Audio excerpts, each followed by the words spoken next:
Welcome everyone once again into the Irish NFL show, brought to you as always in conjunction with our partners at Cassidy Travel. I'm Mark Cockrell. I'm joined this evening as always by my comrade and compatriot, Brian O'Leary. Brian, good evening to you, mate. Good evening, Mark. Yeah, just two of us again.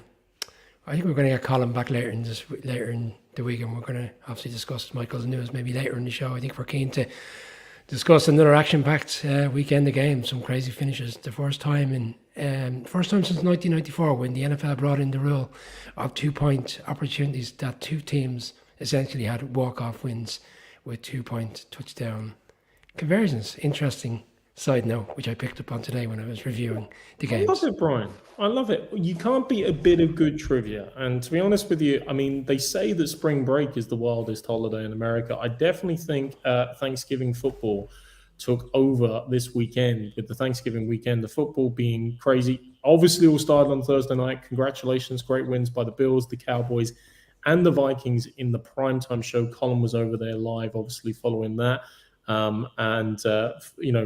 Enjoying, I'm sure, the Vikings trouncing the Patriots. Not as much as the NFL, though, Brian. 138 million viewers watched at least 1 minute of Thanksgiving football. So, as always, kids at home, the memory and the thing to remember is the NFL is the daddy of them all when it comes to contracts, when it comes to business, when it comes to viewership. And my God, the TV networks know it. But you mentioned about the wildness. You mentioned about those two-point conversions. So we might as well get straight into it, man. We've got plenty to talk about, plenty of great football over the weekend. So why don't we start with the golden child, the number one pick in the draft a couple of years ago, Trevor Lawrence, finally probably having a defining game. We probably saw his next most defining game in London there last year. But this was the game when he pulled his team out of the fire. And like you alluded to, they had, we had Mexico last week, so they had the cojones grandes to go for the 2-point conversion with Doug Peterson there. Topping the Ravens 28-27. Interesting on the 2-point conversion. I know we're going to discuss the game, but during the commentary, when he scored a touchdown earlier on in the game, even the commentators were questioning whether he was going to go for 2 points, because that's his memo and that's his ammo from his days in Philadelphia. He was the highest sought head coach in terms of always going for 2-point conversion. Yeah, you're right. Look, Trevor Lawrence had a fantastic game. Essentially, he was one of those games. He put the team on his back and he found a way to drive them down when it didn't look like they were going to be in a position to do that. I think there was a 3rd and 27, maybe in the 4th down play, where it looked like the Ravens were going to stop them, and he still found a way to get the players open. But it's the Ravens. Like the Ravens this year, they've had 3 games where they've had 10-point leads in the 4th quarter. Turnover is key. Turnover at the wrong time in the game, and similar enough yesterday, up by 9 points. And they have the ball, essentially look like they're in a position to go and win the game. And there's a fumble, spark of life for the Jags, find a way to get into the end zone. And then again, the Ravens still find a way to go down. And in a game where it looked like all they need to do was kick a field goal, they're at the 2-minute warning. Again, we're back to play calling and what's the right strategy. Do they look to run the clock, get themselves into position with arguably the NFL's best kicker, with a very manageable field goal, but instead take the touchdown through Oliver, the tight end, goes in, leaves enough time on the clock, and big win for the Jags. And Doug Peterson, he's taking 2 points. I thought it was a risky move. I always do. I'm more of a old school, let's play for overtime and take our chances. But no, he went for the win, I suppose. Well, Brian, it's always going to be one of those. He gets it, and he's a legend, and he's great. He fails with it, and he's lambasted across all the broadcast media because, of course, why would he do such a thing? I mean, the Jags have nothing to lose. Let's face it. I mean, it's again a lost season. Technically they could still get into a wild card slot and get a part of that, but it seems a bit jumbled in the AFC. It's probably hard to see a real meaningful path. So you've got a chance to top the Ravens. Why not go for it in that regard? But let's not forget, they still, I won't say threw it away, but there was still time left on the clock. I mean, Justin Tucker finished the game, line up a 67-yarder. So it wasn't like that was a complete walk-off end to the game. That didn't make sense to me to kick off. There is, 14 seconds? 20 seconds. Because the Chiefs kick was questionable, to say the least. Well, it's questionable because they got the ball at the 39-yard line with Justin Tucker as the kicker. So essentially all they really needed was 25 yards. And they were just short of, 2-3 yards? Because, when he hit it initially, I thought it was going over and it just fell short. So I think the range was 65. I just found that unusual to kick off. It didn't make sense. I understood what you do the squib kick, but essentially you're doing it right down the middle, giving them field position. I thought you would have. Yeah. It was more geared towards hanging it up around the 10-yard line and let the guy come out and waste even more time off the clock. So I thought Brian, that was it wasn't just you. That final kick, there's a great shot where his offensive line, 2 or 3 of them are putting their arms up in the air in celebration because they just see it going arrow straight. Whereas obviously Tucker is kind of like, he knows he's hit it. He's not sure has he hit it well enough. He's not sure has he got the distance, and he's humming and hawing. But you can understand from their perspective why they thought it was good and they were bailing out with another great victory. It reminded me a bit of that Lions game last year. If you remember, where they kind of undeservedly won it, if you like, with a final kick when he set the NFL field goal record in that particular game as well, I think week 2. But we said there were 2 games in this regard. Obviously, the Jags didn't necessarily perfectly walk it off.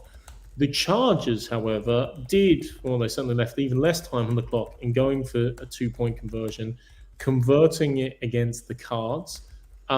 This was a super kind of fluctuating game at times, Brian. It looked like either team could win it and run it away, or indeed throw it away, as both teams have been notable to do during the season. The Chargers are still fighting there for that wild card slot, still staying in the mix.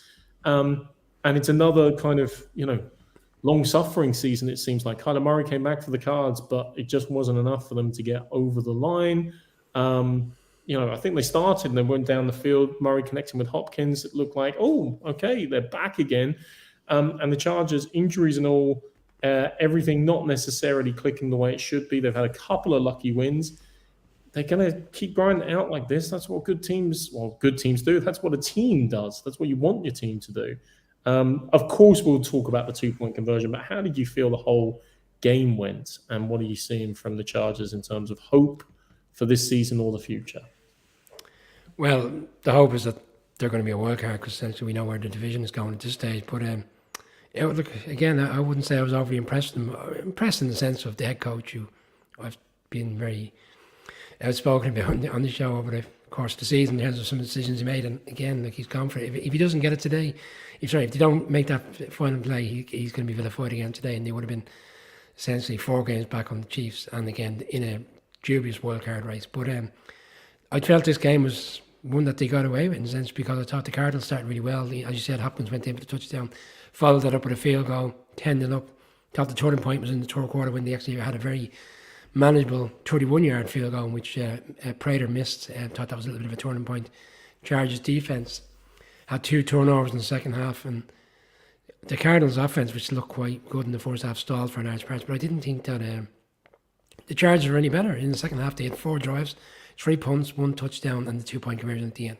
So essentially, it was like they didn't do a lot, but they were bailed out by their defense, helping them out with 2 massive turnovers in the second half. Otherwise, the game would have gone away from them.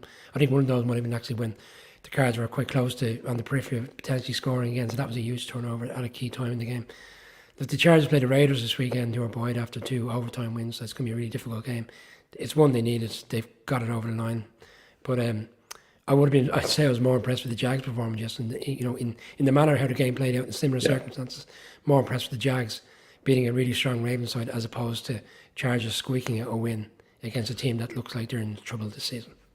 It was definitely a stumble. It was definitely an arduous slog, but equally, that's also why we love the NFL. The last-minute excitement of going for 2, and it's all on the line. Stop them when you get it.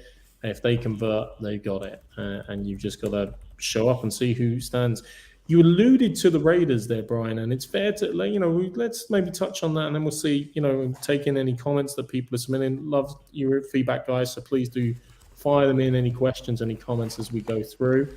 The Raiders versus Seattle, for me, this was the most entertaining game of that. How can you not be, with 40-34 being the final score? Plenty of points. It goes to overtime. We're talking about 2 walk-off 2-point conversions, with 3 games the weekend go to overtime as well, which is always great fun for a bit of extra drama.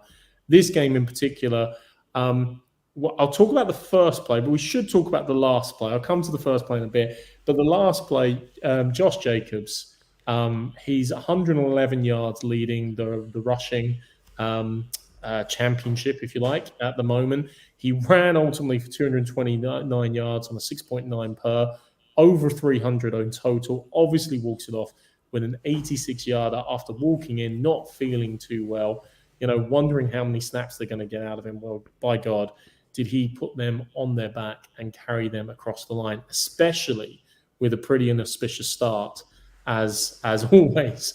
It seems like this from the Raiders at the moment, but for once they came back from the dead in relation to against the Seattle team that's been surprising everyone up in Seattle. That's a damn fine win by them, Brian. Yeah, Josh Jacobs there was an injury concern about him before the game, and he goes in and was 303 yards. That's a Raiders record in terms of the most rushes for a running back in their history, 9th best in the NFL in terms of all-time records.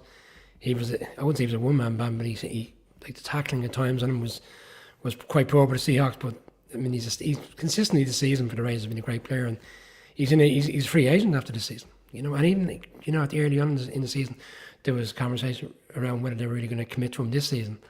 But he had a great game. I thought overall the Raiders, look, there was a bit of gauging interest for me because obviously Seattle's result impacts on the Giants in the long term potential for the wild card. But I thought the Raiders did deserve it. Like Carr was only hit 4 times in the game, and the Raiders' offensive line really, for a team that's been questioned over the offensive line throughout the course of the season and leading into the season, 40. There was 40 plays yesterday for rushing plays, and they didn't have one single hold in the game. Which allowed Jacobs to essentially go and do what he did. So it was a huge game from they had some very explosive touchdowns, a 36-yarder and an 86-yarder. Obviously, that's the walk-off, and then a 30-yarder and an 18-yarder. And for Seattle's defense, in terms of the secondary, because it was a mixed bag of Carr touchdowns as well as rushing touchdowns, for a double up in terms of the tackling, I thought was quite poor, and for them to give away such explosive touchdowns in the secondary, which we're not used to seeing from Seattle this season. They could have gone a little bit backwards, and I thought they would have been a lot better coming off the bye week, having been to Germany, been very flat for 2.5 quarters. Thought we would have seen a rebound from them yesterday.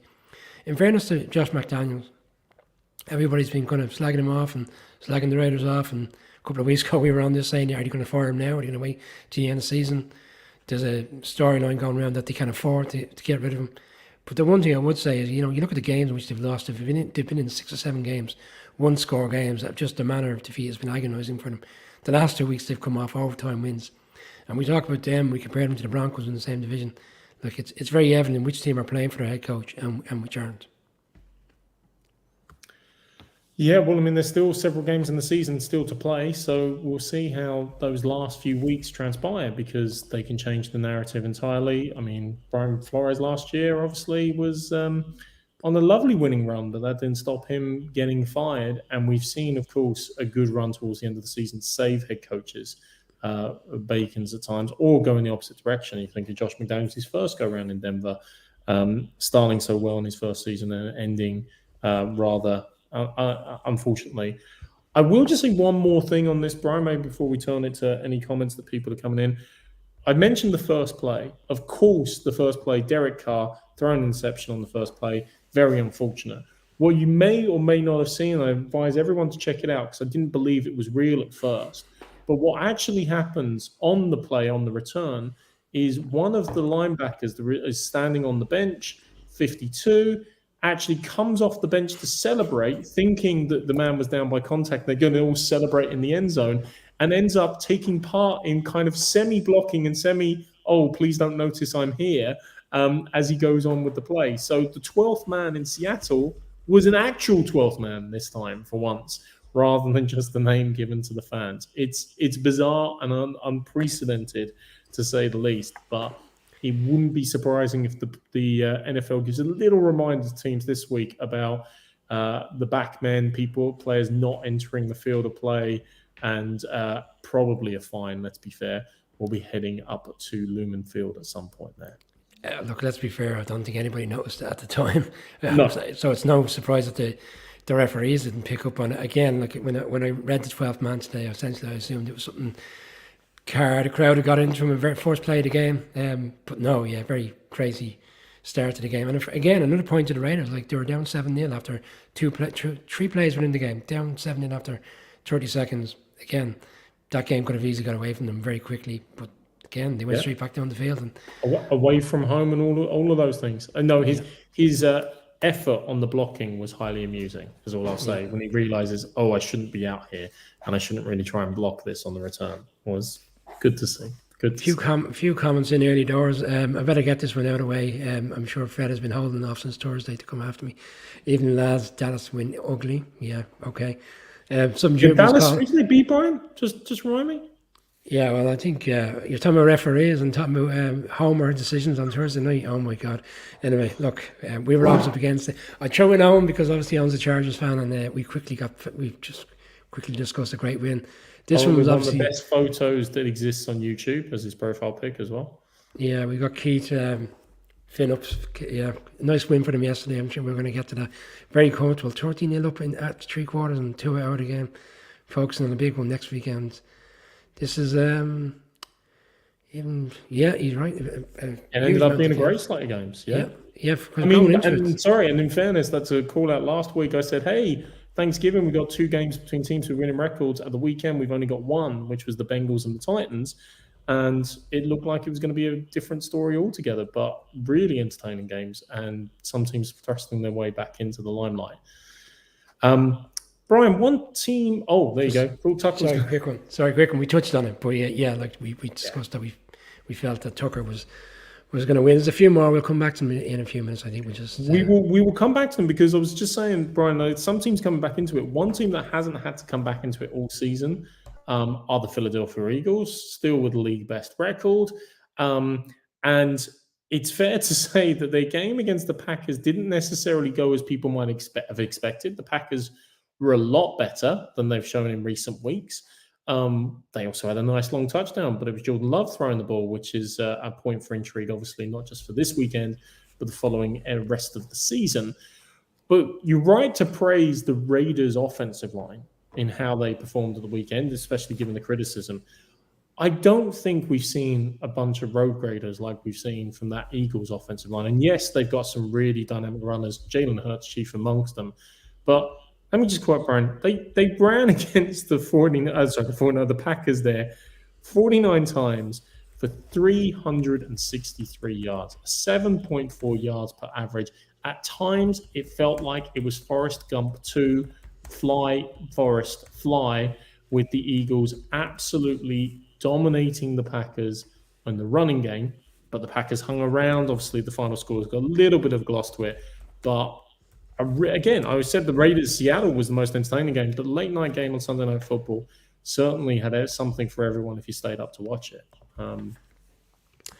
Yeah, a lot of people didn't give the Packers any chance in this game. There was a lot of conversation with the Rodgers injury. There was a lot of concern. I was told we saw how strapped up it was, and obviously he's gone off injured since then later in the game. There's another injury. He's come out today saying he's very anxious to play again this weekend against the Bears, and he's going to continue to try play on them. I wonder, and I'm sure Packers fans will have their thoughts on this. Is it time to give Love an opportunity? He was only 6 for 9, and the touchdown to Watson made it look a lot better than as he was. He did, he looked a lot better than what we saw last year in limited appearance in that Chiefs game. But where did the Packers go? I know we're going to get into the game instead, but I'm not sure where the Packers go because they've tied into Rodgers at the end of the season last March with the contract, which everybody felt was the right thing to do. But now you're asking, is it time to, blow it all up and let him move on to a different opportunity somewhere else and maybe give Love the chance, or do they look to trade him and use this opportunity to put a bit of footage on camera for teams to consider him as another opportunity somewhere else? Jalen Hurts yesterday, he was the rushing yards alone was 156 yards rushing. They had a combined rush of 353 between Gainwell, Sanders, and Hurts. I mean, that's college football type stuff, Seeing that back in the day with certain colleges. Brian, when he needed to make the passes then, and you got Devonta Smith particularly, who came up big a few times, things were on time, they were on point, they were accurate, and you've got exciting talent like that as your wide receiver positions as well. This is why they're 9-1. This is why they're outperforming the rest of the league so far. 10-1 now. So there you have it. What's another win between friends, eh? Well, it's another win close to the number 1 seed, and at this stage it looks highly likely that is the case because Minnesota are the 2nd seed and they've beaten them, so essentially they've got a 2-game lead on them. You're talking about Hurts, he was 16 for 28, 2 touchdowns with no interceptions, and most fans who have a quarterback throwing in those numbers on the back of a strong running game, will be very pleased. It's a good win, and they did what they needed to do. Because in fairness, the game was still there for the Packers in the third quarter. Eagles took over in the fourth quarter, which they tend to do in many a game this season. Big win for them, for the Packers. I think, unfortunately, it's just where they go from here in terms of playing out the season and see what's coming further down the line.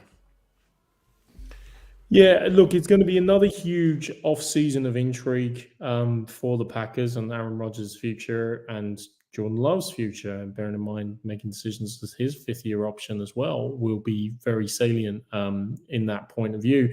Matt LaFleur probably has deserved a bit of an opportunity to kind of reestablish himself, given 39 wins in his first 3 seasons, but that quarterback situation dictates a lot. Sam asked, what do we make of how well Love was when he came on last night? I think Brian just summed up really well. He was a lot better than the limited action we saw him in last season. He looked like he had a lot more command of the offense in relation to it, and look forward to kind of seeing him in, when teams are going to be game planning for him and preparing for him. You can be sure that the Eagles may have had a degree of review of him, but they wouldn't have been game planning for him. They wouldn't have had the same, obviously, focus in any way, shape, or form they would have had on the general Green Bay offense and in Aaron Rodgers in particular. So if he's starting next week in the next few games, let's see how he performs when teams have had an opportunity to properly prepare for him. But, I'm often saying the expression "one swallow doesn't make a summer," but let's give the guy a chance to see. Certainly, Jalen Hurts, who I gave a lot of noise to last year, has blossomed this season. And Brian, I just want to throw it out there. I mean, Jalen Hurts MVP over Patrick Mahomes, or do you still have Mahomes leading the way? I think it's a tight one. I think it could go either way. I can see merits to both of them. I think, bearing in mind where the Chiefs, a lot was expected. Well, again, it's again, you could argue this one was a lot expected of the Eagles. We all picked them to win. I think we all picked them to win the division this year. We expected Hurts to come on. I know we've had our differences with Colin and Michael previously around how good we think he is. Mahomes, I would still go with Mahomes because this Chiefs team were underestimated this year. Having lost Tyreek Hill and other players, and they kind of re-galvanised the offense and brought players in, and it was a brand new revamp. And what we've seen from Mahomes this year is, nothing seems to faze him. Different players in, same consistency, same winning record to what we're used to seeing. The likelihood is they have the division, they have number 1 seed, there for them, there for the taking. Big game coming up against the Bengals, but I would still side with Mahomes right now. And the nice little segue, speaking of the Bengals, next game we're going to have a quick look at and recap on the Bengals versus the Titans. This was the game between the two teams with winning records. I made a point that last week that, hey, the Ravens seem to have a really cushy run-in with 4 games against 3-7 teams on their records last week. And the Bengals have a really tough run-in against playoff teams, against teams with winning records. They gutted this one out. I mean, the Mike Vrabel Titans will always play hard and always run you hard. But in this regard, the Bengals' toughness stood up. And, huge credit to T. Higgins came up with some massive catches. Should have called out Zay Jones, actually, earlier in that Jags game. He came up massive in that fourth quarter on the 4th and 5, on the 4th and 2 play. But in this game as well, the Bengals down Jamar Chase. So, they needed players to stand up. And T. Higgins, when it really counted, did stand up. And the Bengals, this had a rock'em sock'em type of feel to it. It was, defenses were strong. The offenses were, exciting in relation to it. Like, it was playoff-esque, I almost want to say. Obviously, the Bengals did best them before as well. So a little bit of a recap in relation to that as well. Look, let's talk about the game, but I want you to also consider, Brian, the Bengals still keep seeming to build this momentum, and I still think they're more likely to get a wild card than overtake the Ravens in the AFC North. But this is how they did it last year. This is what they did. Started to come good at the right time of the season and still got key players to return to the fold. The game itself had, had a lot of similarities to that playoff game, in terms of the scoreline. There was field goals, but the one big difference was Burrow was sacked 13 times in that playoff game, still found a way to win. He was only sacked once yesterday. And for an offensive line that's had a lot of criticism and they did a lot of changing during the offseason, it seems to be slowly coming together at the right time for them. And that was a huge key for me because Tannehill actually probably had a better game. But right at the key times in the game, the Bengals found a way to get big plays, like you said, with T. Higgins. And then 6 minutes to go in the game, and the Titans never got the ball back. Huge, significant drive. Take all the time off the clock.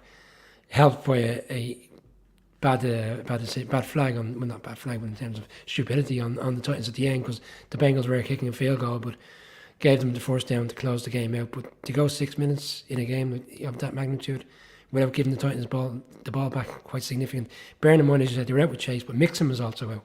The key running back, only recently coming off a 5 touchdown game. He was out. Yep. P9 has stepped up. He stepped up in Pittsburgh there the previous week. He stepped up again yesterday with a touchdown. And they held Derrick Henry in check for large parts. I know there was 1 or 2 plays, including the incredible play where he goes on a screen pass for 80-odd yards for a touchdown and to fumble it. Fortunately for them, Traylon Burks lands on the ball. But look, you're right, but the Bengals are coming into form at the right time. Right now, I went with the Ravens to win the division in our season preview. Right now, I'd be siding with the Bengals. I think they right now have the better momentum. I think they play each other in week 17, week 16. It's a crucial game at the end of the season in Cincy.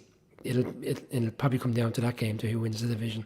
But I just still believe both teams will find their way into the playoffs. For the Titans, I went with the Titans. I thought they would find a way to kind of similar game to what we saw in the playoffs, but they would find a way to win. But essentially, it was the other way around. The Bengals impressed me more in terms of offensive line, keeping Burrow up, giving them the opportunity to make big plays and get the win. I mean, the Ravens obviously had an historic collapse last season, losing the last 4 games, if I remember correctly. There was a lot of mitigating circumstances, injuries across all their starts, including Lamar Jackson, which greatly impacted upon that. But it certainly puts it all into the melting pot, especially, as you said earlier, with the Ravens losing to the Jags and the Bengals coming through a tight one. Yeah, the Derrick Henry play was something special and something remarkable, to say the least. But you always love those random recoveries in the end zone when the defense has done everything right to make up for the error, if you like, in rolling off such a big play, and then the luck bounces back to the offense with the loose ball. We'll look at one quick game and bounce back to a few other comments, Brian. And I think we've got to talk about this game a little bit because it's the most intriguing game in the NFL in the last few weeks. It feels like out of nowhere, but the NFC East now has all teams with winning records. It has all teams in the playoffs as things stand, Philly as division leads, and the other 3 teams occupying the wildcard spaces. And the most dynamic, surprising, intriguing team during that period of time has been the Taylor Heineke-led Washington Commanders, who you can call it brutal, you can call it unpretty to watch. Again, toughed out a win, 19-13 over the Atlanta Falcons, and are now they're on a little bit of a roll, Brian. I mean, I'm sure, given the Giants are going to play them twice in the next few weeks, you're delighted to see how they're building momentum. But it's undeniable. Like, Ron Rivera has done it again. He's turning around the team. They made the change at quarterback. Robinson, obviously, recovering from that horrible incident in preseason, just ran for his first ever 100-yard game as a NFL player. And that defense is tightening against the Falcons offense this weekend that would have been surprising, obviously, this season in terms of how effective and efficient they've been. All aboard the Washington train, Brian, yeah? I have been for a while, Mark, and it's, in fairness, these were always been challenged not challenged, but I think people were kind of surprised when I selected them a couple of times when they beat the Packers, and I selected them to beat the Vikings a few weeks ago. They're 6-1 in the last 7 games. Like, they're the most formed team in the league, and they could be 7-0. Like, they were very unfortunate not to beat the Vikings at home with the late field goal. I thought the Falcons ran the ball very well in them yesterday, actually, for a defense that's been quite strong. Chase Young was due to start back. It didn't materialise, but we've seen a real change in strategy with the defence and how they played, and they've been galvanised. And look, it came to the 40 ends. The Falcons still, despite where they are, and I know they obviously have a losing record, but they're still well in the hunt in terms of winning that division. But they just find ways, and we've seen it time and time again this season. We saw it against the Chargers only a few weeks ago when they had an opportunity to win the game. They blew it again yesterday, but for the Washington team, again, a big interception in the red zone. And you're right about Robinson, like, having come off a gunshot wound, missing the start of the season, to come in and be so effective. Essentially, in a way, the season has changed for him since he came in. I know they had Gibson there, but Gibson was didn't seem to be high on Rivera's list in terms of running backs he wanted starting. They had 176 yards rushing yesterday in the game.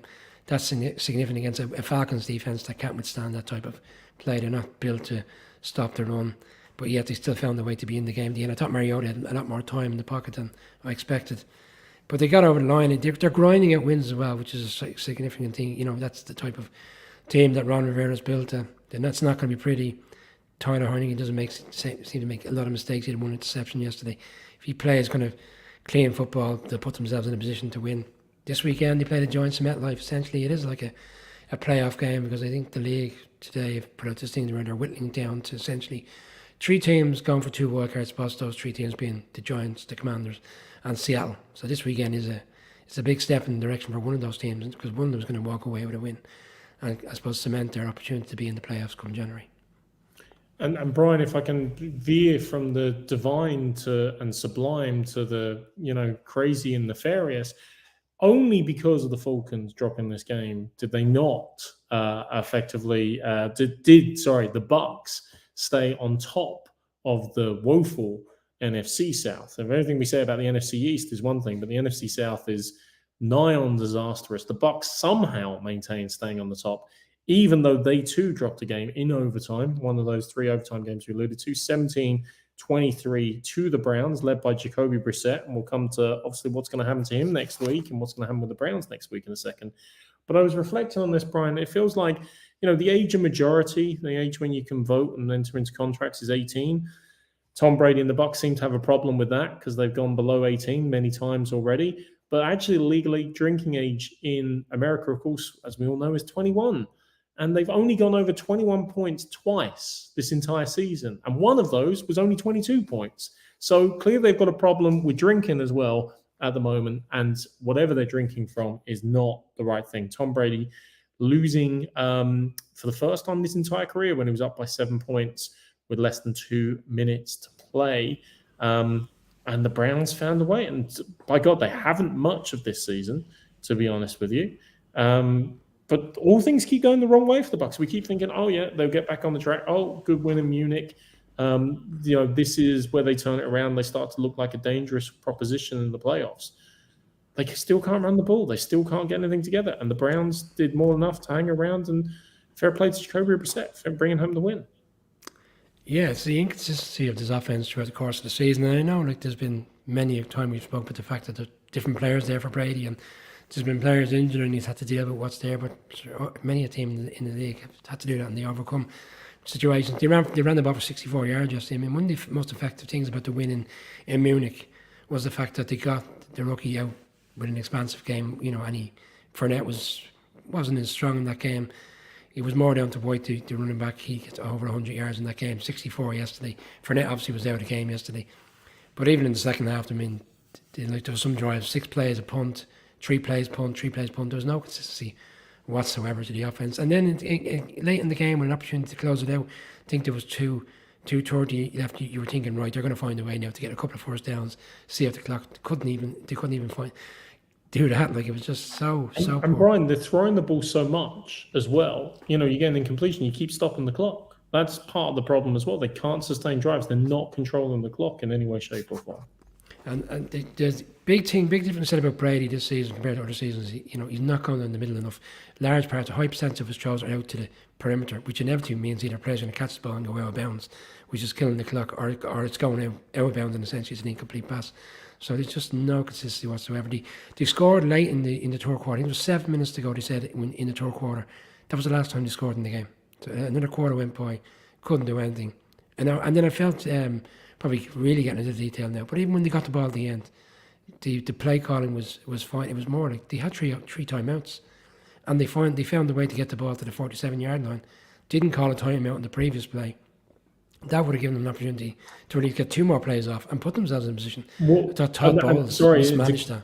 But I mean, it almost goes to the point of they were still worried they would leave time on the clock for the Browns, which is why they didn't call the timeout, because they knew that all they were going to do was call pass plays, and they would stop the clock themselves naturally. Browns would be left with enough time potentially to flip the field and with their timeouts. And the conservatism of that call And that approach, I mean, came back completely to bite them when they did connect on one. If they just had another 10 seconds on the play, one more play, call your timeout, could have easily been achieved. So you're absolutely right. I mean, it's not too much into the detail. I think it's the exact right point to make in relation to it. And they suffered from it, and the Browns won out. So, talking of the Browns, and just before we wrap up this game, of course, for any of you that have been buried in a cave somewhere in Afghanistan, the reality is that's likely Jacoby Brissett's final start as Browns quarterback. He was given a game ball by the coach afterwards. But next week, the end of Deshaun Watson's 11-game suspension has expired. He is free to train with the team on Monday and Tuesday and is expected to start. Of course, inevitably, the great drama of the NFL. Where is he going to do that? After 700 days of not playing an NFL game, he is going to be starting in Houston to face his old team, which, in fairness, not only disastrous trades for DeAndre Hopkins, but also, obviously, the whole Deshaun Watson saga has greatly impacted upon their continued existence and being. There's a reason they won 9-1 this season, and yes, some of it's institutional mayhem. Jack Easterby's now out in the building, which is one thing, but a lot of it is to do with the various things that have gone on and what they are dealing with the aftermath of. So he goes back to Houston, Brian. We will talk about that later in the week, I'm sure, but that will be a fascinating scenario to say the least. We'll go back to the comments. Thanks ever so much, everybody, for throwing in your comments to us here. We'll try and check the Twitter channel as well if you're putting in comments to us on that as well, which doesn't necessarily line up. But Brian, anything else you see there? Yeah, there's quite a few tonight, which is great to see. A lot of people have engaged tonight. Just a few. Here's Declan. I think he's not on the Tannehill Titan train at all. He'll never go anywhere with Tannehill as the quarterback. They were the number one seed last year, but they were number one seed. They went to the AFC Championship game one year as well, so can't be all that bad. Interesting one we should have mentioned at the start of the show. The Chiefs have picked up Melvin Gordon this evening. Ironically enough, going for another team in the AFC West. And I imagine he's gone in the practice squad with a view to activating him at some stage potentially. Well, do you know what? I don't know if they'd activate him because the Chiefs' running game actually seem to have turned the corner. They've got a nice balance there. They've, using a couple of heads to the monster. Even if Edwards-Helaire comes back because he's out injured at the moment, I mean, would you actually activate him? But I love the call out because I hadn't seen that before. Maybe he's going for the Yahtzee of all the teams. That's a great one to research. I remember, was it Danny Woodhead obviously was the Jets Patriots, but there was one player who was definitely on 3 different AFC East teams one season. I'll try and remember who that is. But yeah, some player doing all 4. That would be classic. You touched on the Browns situation ahead of the weekend with Deshaun Watson starting. Obviously, Fred has made it very clear what he hopes and what he thinks of the Browns. And then obviously a few other ones around the Browns relevant to the situation. Jacoby, nice bridge quarterback for potentially some teams, which he has been for quite some time. He has, and it's a good call out, but I will say, obviously, the Colts tried to use him in that format. They gave him every opportunity to necessarily win the game. But I'm not blaming everything in the Colts on Jacoby Brissett, but they've had such fluctuation in their time there. Maybe he could be redeemed in terms of the same kind of redemption song that Bob Marley's been singing for Geno Smith this year, that he finally finds his way into being the number one. I will give you one bit of insight on Jacoby Brissett, Brian, just before we move on from him, actually. So he came into the league, obviously, with the Patriots. He won that game where Brady was suspended, Garoppolo was injured, played the Texans. We won 27-0. Like, 3rd game in as a rookie. Patriots traded him to the Colts, played a few games there, playing a few games here, there, and everywhere.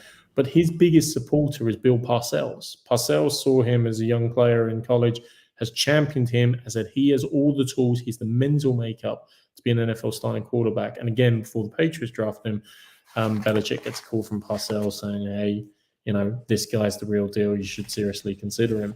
And so when you got someone like him giving your career or your efficacy as a player and as a person support, that helps. That helps a little bit. So like to see him do well. There's a few comments around OBJ and his behaviour to weekend. I'm sure you know about his flight situation by now, as a man who's used to being on flights in the States. I I am, Brian, but maybe you might just recap it briefly. You pull up some of the comments and can recap it for anyone that hasn't caught up on the continuing drama. It's like a soap opera. That was from one comment. Premier Fred's saying where he lands as opposed to which team he lands for as opposed to landing on an airplane. There was one, I think it's escaping. I think it might have been Owen Healy. Made a point. It's gone off the list at this stage. Look, OBJ got on a flight yesterday and by all accounts took a sleeping tablet and fell asleep immediately, only to be woken up by the polite staff asking him to put a seatbelt on. In the end, everybody had to be removed off the plane. His legal team have put out a statement very quickly. It's a big week for him, obviously, with a number of visits. His team have marketed this very well. You'd think it was a player coming back with no injuries whatsoever. He's had 2 ACLs and a broken leg, but he's still the hot commodity. It'd be interesting to see. I think inevitably he's going to end up in Dallas. We spoke about it on Thursday night on their Thanksgiving preview show, but no, I think we'll go back to the football now. Well, I two just last minute comments on it. One was Lawrence Tynes on Twitter said, "Wait a second, OBJ's flying commercial? What's he doing flying commercial?" It was just a kind of wry little comment. And actually, you make a great point about his team. His team have done a great job. They've built this up into a frenzy of things. It reminds me, kind of not in a good way necessarily, Michael Owen before he joined Manchester United, and his team had actually prepared a presentation about Michael Owen, the brand, the player, and what you're getting with some of these highlights and things like that. Dossier, that's the word I was looking for. I'm sure Alex Ferguson didn't give a blind damn about that dossier, but at the same token, they're trying to do their job. They're trying to market their man. So whatever works. But yeah, marketing the old sleeping tablet and being kicked off a plane and trying to explain that, not the look, not what you want in that scenario. But you're right. Let's get back to the football. And hey, Brian, we've got to start with someone who is white hot. Mike White, the Jets, the Bears. I mean, this was unbelievable. We've been crying out for, okay, Zach Wilson's had his moments. Joe Flacco even played good football behind this line. And we've gone through a bit of drama, and naturally Robert Saleh relegating Wilson, not just from first choice, but down to third choice. And when you put Mike White in that situation as a head coach, even, surely he's got to be thinking, Jesus, kid, don't let me down. Don't let me down. He had his moments last year, of course, in terms of spot starting and some big performances. Possibly nothing bigger than this. The best quarterback play the Jets have got all season. He was 28 for and in a great season for them as well. It's not like it's been diabolical all season, but the passing game hasn't been there. But he goes 22 for 28 for 315 yards and 3 touchdowns, no interceptions. And a game that was potentially, a real challenge. I mean, they ended up winning this walking away 31-10 against the Bears. And also, speaking to a few Jets fans leading up to the game, they were talking about the adverse weather conditions in New York, and they were getting a bit nervous about the fact that will he be able to go out and have the game, which was expected of him, because leading up to the game, they did expect to have a bit more expansive offense. They were going to open up the playbook, because last year when he did play, that was the way in which he did well. The Bengals game last year, they won. The following Thursday, they went into Indianapolis. It was a very high scoring game, and he played for a proportion of that game before he got injured. And then they rushed him back the following week, played him. He had 4 interceptions, and he went off the cliff. But in hindsight, he said he was injured. He should never have played that game. And he's sit behind Zach Wilson, and he's waiting for his opportunity. And despite the clamouring throughout the course of the season from many Jets fans for him to play, it wasn't him. It was Flacco, and then it was Zach Wilson. As you said, Zach Wilson is now relegated to third choice. He has to be the guy to bring this team forward now. Like what we saw yesterday. And let's be fair, the Bears' defense hasn't been great. They've traded away some of their key assets. So it doesn't come as a surprise to see another team put up over 30 points on them. But it was the manner of the win yesterday. Bearing in mind what happened to the Jets last week in New England, how that game played out, to go and rebound as they did. And early on, the Bears were in the game. And I was reading a report today that the Bears' problem yesterday was they tried to use the same playbook they do for Justin Fields with Trevor Siemian, and after a couple of drives they quickly got snuffed out. The Jets defense adjusted, realised what they were doing. Trevor Siemian was never going to be in a position to do anything like what we've seen from Justin Fields in terms of the run opportunity, the run pass option. They were stifled very quickly. The game was over by third quarter. They played in Minnesota this weekend. It's a really tough game, and bearing in mind what we saw from Minnesota's defense in terms of how Mac Jones was able to throw the ball up and down the field on them. That is a weak spot for this Vikings defense. Do we see similarities come Sunday in terms of the Jets being able to go up and down the field? If we can see the offense, which we saw yesterday, delighted to see the Jets, to be honest, win that game and keep themselves in the hunt, for a team that's had such difficult years. Again, you touched on the NFC East, and I know the Patriots lost on Thursday, but right now, they're all winning. They all have a fair opportunity to make the playoffs. Obviously, the first two, Dolphins and Bills, are in. Whether it's one winning division in the wild card, but the other two still have a lot to play for. Yeah, and that game is going to be a cracker next weekend. An absolute cracker. It's high on the list. I will share one little tidbit from the incomparable and indomitable Peter King, who will be coming back on the show in the next few weeks, actually, as well. Always great to see Peter, but always obviously read his stuff on Football Morning America every week. But Peter pointed out that the Bills and the Jets started their rebuilds at the same time, basically, in the 19 season. The Bills, of course, took Josh Allen. The Jets took Sam Darnold. In that regard, thinking of Sam Darnold and all the changes in between, Sam Darnold, I'm right. Sorry. Thinking of all the changes in between, there have been 13 quarterback changes the Jets have had. For the Bills, 0. And that consistency matters. Do you want to get out? Yeah, I was going to say, do you want to get into Sam Darnold? See, this is all smooth, Brian. This is all smooth. Speaking of Sam Darnold, he played at the weekend, actually, and he played for the Panthers in, the Panthers trying to start every quarterback. They're trying to have the 13 changes of quarterback, but just within the one season, it seems like. But he played, and he played in a winning performance. The Panthers beating the Broncos 23-10. I wanted to say, Brian, if you saw his rushing touchdown, of course, he very much aped Oasis when he rolled with it. The third quarter went by in a bit of a blur as the Panthers got away from the Broncos, and at the end, they beat them to a pulp. Now I have exhausted all my 1990 rock band references. What would you like to say about the game generally? Well, I was the only one of the group that actually picked the Panthers to win this game, which, again, it came as a surprise to me because the Panthers have played quite well under Steve Wilkes, who's right now is the interim head coach.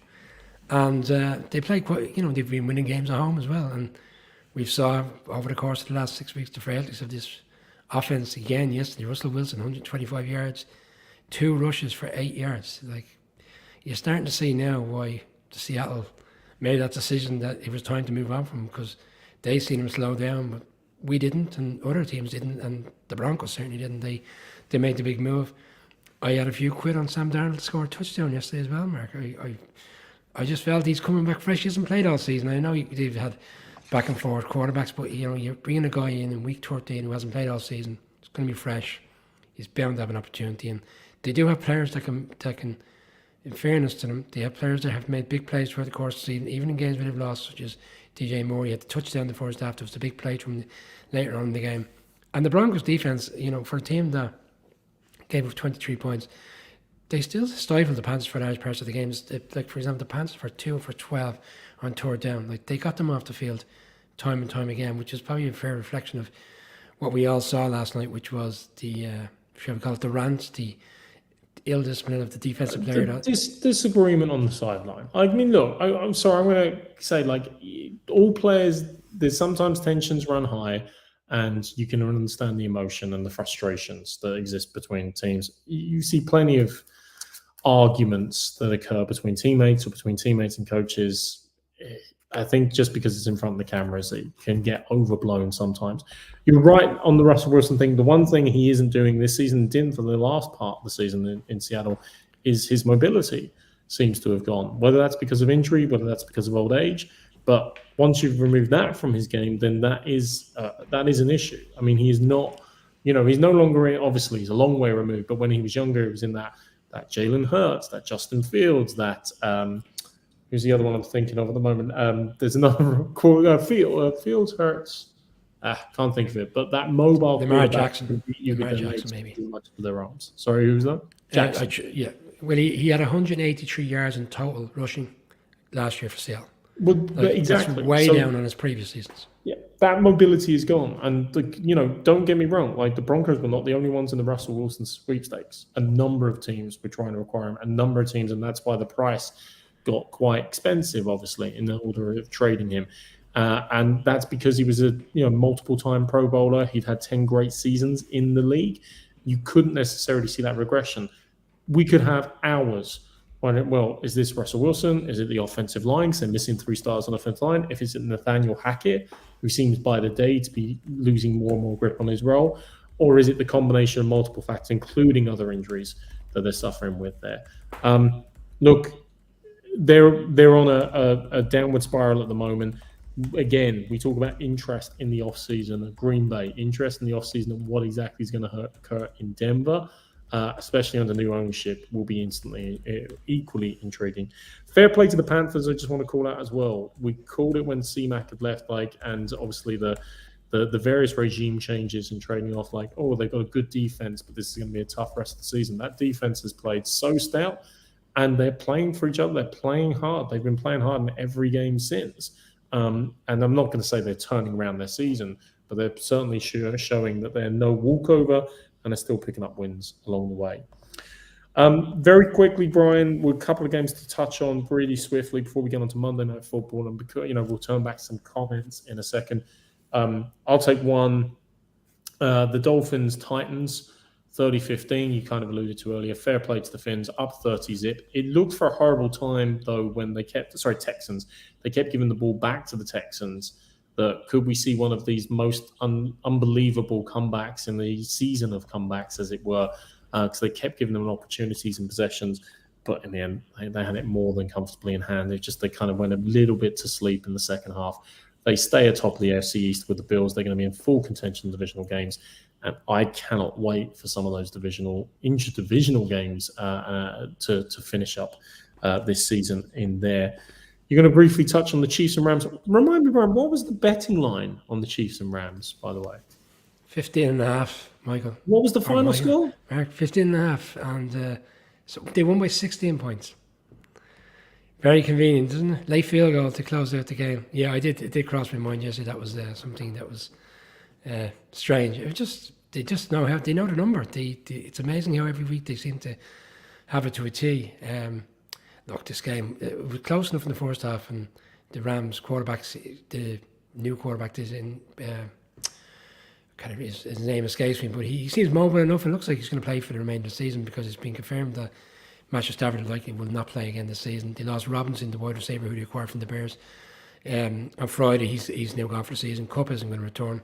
Sean McVay is struggling probably to be on the sideline next week after his huge hit to the head. I'm not sure if you picked up on that one just early on in the game. Certainly looked like he had to go to concussion protocol. He'd want to be in concussion protocol the way this team are playing. It's not going to get any easier for them. There's some tough games coming up. For the Chiefs, they never got out of second gear. It was a nice, comfortable win for them. And bearing in mind a game that at the start of the season you would have thought it's got the makeup of a game that could be significant for both sides. It was over before it really got started, in fairness. One other game I might jump on now, unless you want to address it, is the Saints going into San Francisco. And the 49ers yesterday offensively stuttered throughout the course of the game. They had the one touchdown, which was a fortunate touchdown. Their defence, again, yesterday showed why arguably they're one of the best in the league and potentially would be the reason why they will go all the way and certainly a deep playoff run because they stepped up again. I know the Saints aren't having the best seasons offensively, but still stopped them twice in the red zone to see out the game 13-0. It wasn't as comfortable maybe as it looked. The Saints played a little bit better than they have done recently, but again, I suppose the result went in the way in which we expected. But the 49ers are going to have much tougher games to come. They're going to play the Dolphins shortly. They're going to really have to get the offense going. Yeah. Look, we've a lot of exciting things still to bring you on the Irish NFL show, including in January we're going to be doing a show actually at a show, or we're going to have some content, shall we say, from Levi Stadium with the 49ers. We hope they're in the middle of a deep playoff run at that particular point in time. They're certainly going to get there if this defense keeps up, Brian, as you rightly alluded to. The last time they conceded a point in the second half was back in week 7. Since then, they've had multiple games strung together where they haven't even conceded a point in the second half. That is the epitome of efficiency in relation to it. But if they don't get it done on offense, then that's not going to get there. And again, we kind of, Lorcan's question earlier on about what about Jacoby as a bridge, a la cheaper Jimmy G version. Well, if Jimmy G's not getting it done with Christian McCaffrey, Brendan Ayuk, George Kittle, I mean, throw Juszczyk in there, throw obviously Elijah Mitchell in there. In relation to it, I still think I'm missing one of their Debo. Jesus, how do I miss Debo? That is more than slightly disconcerting. But you know what? They beat the Packers with defense and special teams last year in the playoffs, and so maybe they don't really need that much in terms of making a deep run this year. They're certainly pulling it together to get back online. Interesting comment was you're discussing the 49ers. It's great, and to be absolutely honest with you, it's a great comment, and it's a great conversation we had when they announced that Jimmy G deal. I think the biggest thing about the Jimmy G deal was nobody thought he would want to come back, or a market wouldn't open for him. So then it ended up being a marriage of convenience. But this is something we've commented on a few times on the show. We just celebrated our second anniversary there recently, and we've commented on this a few times. It's hard enough to get 32 players to play quarterback efficiently in the league, let alone 64. So trying to get that good backup is a problem. That's why I'm trying to think. Chase Daniel was the epitome of the player. I think he only played a couple of games in his entire career, but he used to make $6 million, $7 million a year as one of the solid backups in the league. But you're right. If we don't invest in it, look at the amount of teams that can't get a decent starter at the moment. Trent Williams is a great left tackle. It's good to see the 49ers getting healthy, and that's why they're going to be scary as well. They're getting healthy at the right time, definitely shoring up all the way along the road. You're talking about the back of you remind me of Colum's favourite line. I'm sure if he looks back in this tomorrow, he'll be Peyton Manning. Yes. Why is the backup not getting these snaps? Because if we have to play him, we'll say we're screwed, as opposed to what Colin tends to say. But when he always repeats, we don't practice screwed was the line, wasn't it? Yeah, something along those lines. A few other comments. Referring back to the Broncos, issues. The offensive line's been great. A lot of injuries. Javonte Williams, big loss to running back. Wilson having a bad season. Yeah, there's been a lot of. Look, there's various different reasons. Actually, Tim Patrick as well lost before the season started. Probably the most reliable wide receiver there, but what I actually meant to say was we're talking about the Broncos. It's been reported to see by Peter King, who, as you said, we might have on the show in the coming weeks. He's already quoting in his article that Hackett is going to lose his job come the end of the season. It seems to be general consensus. It doesn't probably come as a surprise. Bearing in mind they've only won 3 games with tougher games to come as well over the next few weeks. It'll be interesting to see how many wins they can actually rack up before the end of the season. It looks like he's unfortunately going to lose his job. One or two others. I don't know where Declan's going with this one. He says, here, Mark, you must have made a comment that he didn't appreciate. Maybe he was referring to the Dolphins. Fred has a good one around quarterback and the salary cap, around the fact that you've got situations where so many quarterbacks are consuming so much of the cap. But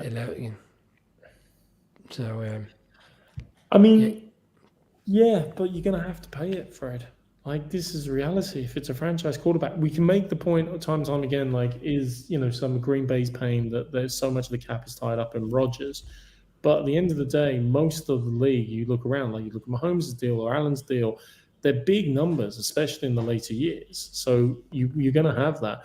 I remember one of the most extraordinary or extreme examples I remember ever seeing. Bill Barnell in ESPN once commented, if the league, he actually had this great analysis. He said, you look at teams over the years. Green Bay, famously, obviously, for 20-odd years, would draft a developmental quarterback. Even with Brett Favre, they developed Matt Hasselbeck, for example, and traded him to Seattle. They saw it as a factory that teams were always willing to pay a premium for. And it never hurt, back to the backup conversation, to have a talented rookie or a talented second-year or third-year guy in your system and, who is absorbing all of that. Flynn to Seattle from Green Bay was another one. Yeah, exactly, yeah. In free agency. And, of course, Russell Wilson winning out that job. So there was a common theme of that. But Barnell sort of said, look, now with the rookie cap, do you take that a step further? I've said it before, the greatest market inefficiency in the NFL at the moment is a quarterback on a rookie contract, because it's the most expensive position, the cheapest, and you can load up the talent around. Arguably brought Seattle their Super Bowl. Kansas City their Super Bowl. That is a game changer to get that franchise quarterback on that first contract. You can't waste it. He made this suggestion, and he was kind of working through the analysis to exercise the 5th-year option and then cut him loose. Try to draft another quarterback in the first round in the 4th year going into the 5th year, and then you get whatever you get from them, or maybe you apply the franchise tag or the transitionary tag, which is the more controversial one, but could work for a franchise quarterback that someone would be willing to pay the 2 first-round picks. And you don't match, you take the 2 first-round picks and say thank you very much, and you use it as a market efficiency year on, year out. Trying to hit gold on quarterbacks makes that illogical necessarily. But I definitely think there's something in the idea of like people will look at, someone's going to take advantage of the fact of looking at this a slightly different way at some point in time. And now I alluded to the difference between an Allen and a Darnold is 19 or 13 quarterback changes to 0 quarterback changes. And once you have that gold, you're not willing to give it up. But one of these days, someone's going to say, why do we have to look at it the same way? Why don't we do it differently? You also, you're talking about scrutinizing quarterbacks in the analysis. You look at that draft in particular, I think it was 2018, might have been that draft. So you got Baker Mayfield number 1, Sam Darnold number 2. Number 3, because Saquon Barkley went at number 2. But you've got those two essentially end up on the same team together this season, 1 and 2, before Sam Darnold gets his injury, which rules him out for the bones of 11 weeks of the season. Then you have Josh Allen. I think he went at 10 because the Bills managed to maneuver their way up the board to get to 10 because they were way down. And you get Joe Shane and the GM there working together to bring themselves up. Lamar Jackson went 32, the last pick of that round, to the Ravens. And arguably he himself and Josh Allen are the future, with Patrick Mahomes winning the AFC and Joe Burrow there. So, like, you've got, it's no slam dunk who you're taking 1 or 2 or 3 is going to be the right man. Like Justin Fields went, to the Bears, and because obviously they moved up to get him to Giants, but other teams bypassed him. The Panthers picked at 8 and went with J.C. Horn in that draft. They went past him. The Broncos went at 9 and went with Patrick Surtain. They bypassed Justin Fields, and for a large part of the first part of his career, people felt, it was the right decision. You now look at him with the Bears and what the Bears are doing with him. People are starting to say, you know what, maybe he was the right answer. Maybe he should have went further up the board. So that's the beauty of NFL drafts every year. It's very enjoyable to lead up and see what comes out on the night itself. So they always say, don't they, Brian, don't judge a draft until 3 years after the actual draft has occurred, because then you've got the opportunity to properly assess players. I mean, we're getting into that. We've gone past that 3 years, or into that 3 years for those that particular draft class. So you start to see those patterns emerge. Absolutely. But speaking of drafts and draft classes, we've got a Monday Night Football game also to talk about in preparation for this evening. And unfortunately, this features 2 teams that are going to be looking very likely to be drafting higher up the board next particular April. Monday Night Football, Brian, I mean, sell it to me, mate. Sell it to me. We've got the 3-7 Steelers against the 4-6-1 Colts. It does not smack entertainment off the initial pass. But at the same token, at some point, do you know what? I think Jim Irsay is like, a Gordon Ramsay or something like that. Gordon Ramsay just goes around firing. Oh, no, well, Donald Trump or Alan Sugar, actually, the Apprentice reference. You're fired, you're fired, you're fired. Eventually something works. I mean, is that what's happening in Indianapolis? He's fired everybody, and Jesus, actually, it's starting to come together a little bit more.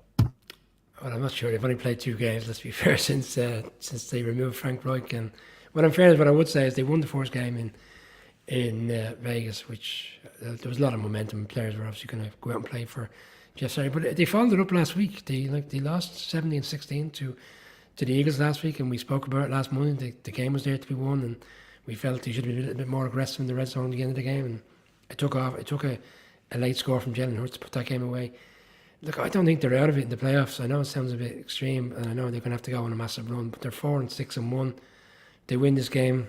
I think they'll win this game. That's my selection. I think the Colts will find a way to win. I think for the Steelers to win, they're going to have to get turnovers, similar to what we saw from the Colts earlier in the season, where they were turning the ball over. Because as well as Kenny Pickett, I thought played last week against the Bengals, and he seems to be coming on. I think this game would be a step too far against a Colts defense that, despite their struggles, has played reasonably well over the course of the season. The Colts have to win this to have any hope of any shot at making the playoffs. Like, it's a hard task for them to make the playoffs. But at the same time, they're playing for Saturday. Will he be the head coach next season? It's highly unlikely. I did say on the show a couple of weeks ago, what happens if he does go on a run and puts the ownership in a precarious position, because they don't really believe that's going to be the case. But if they were to do it, it makes for a difficult conversation come the end of the season.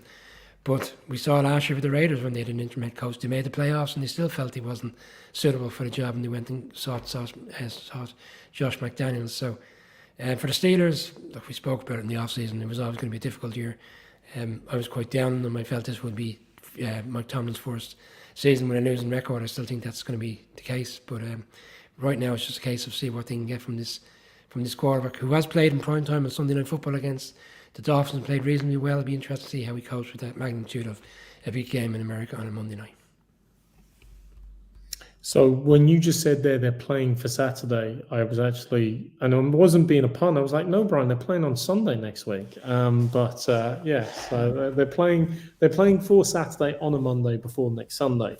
And, you break it down really well there. I still have less belief in this Colts side. I think we're seeing a little bit of a small second wind. Pulling Matt Ryan back in the lineup was inevitable, but they're still not performing. The defense has definitely stood up, and that's the biggest fear for the Steelers going into this game. Their offense, to say it's been spluttering, would be putting it politely. Kenny Pickett will have more opportunity with a full off season and more opportunity with further talent around him and a better functioning offensive line to show what he's fully capable of. But we do go from the ridiculous to the sublime with him, seemingly from drive to drive. Their run game hasn't got going. It's not. Pickens has flashed, but that's the problem. This Colts defense has performed quite admirably in the last couple of weeks since Saturday's taken over, especially as you correctly call out against the Eagles game. And we all just saw what they did to the Packers, so they can absolutely destroy things. The X factor for me, however, is actually the Steelers defense. Mike Tomlin has an extremely proud record. We've talked about it many times. He's never had a losing season for the Steelers. If he's going to want to change that, keep that, he needs to change this team's fortunes pretty darn quickly. That defense is still super impressive, and I just feel that there's a little bit of a regression to the norm due for the Colts offense. There's a reason they were performing so poorly at the start of the season. They've got a lot of flaws, a lot of holes on that offensive line. And by God, I think the Steelers' D-line is still designed well to exploit that. I know Colin is agreeing with you, Brian, and going with the Colts. I know the betting favorite in this is the Colts. But somehow, some way, I still believe that Will.i.am, Mike Tomlin, always getting confused. But, for anybody just listening for the first time, that's an ongoing, long-time joke.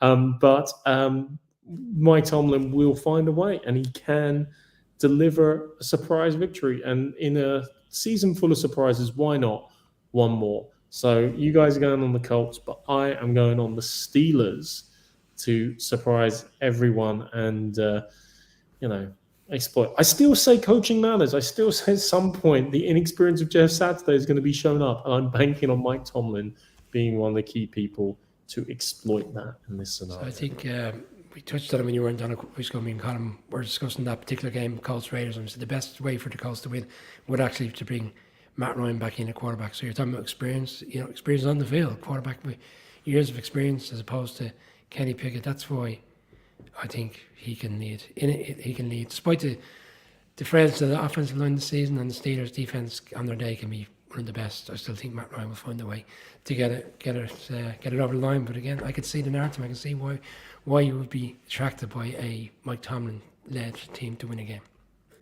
Hey, I'm winning the pick league, so I've got to give you a chance Sure. to catch up. Yeah.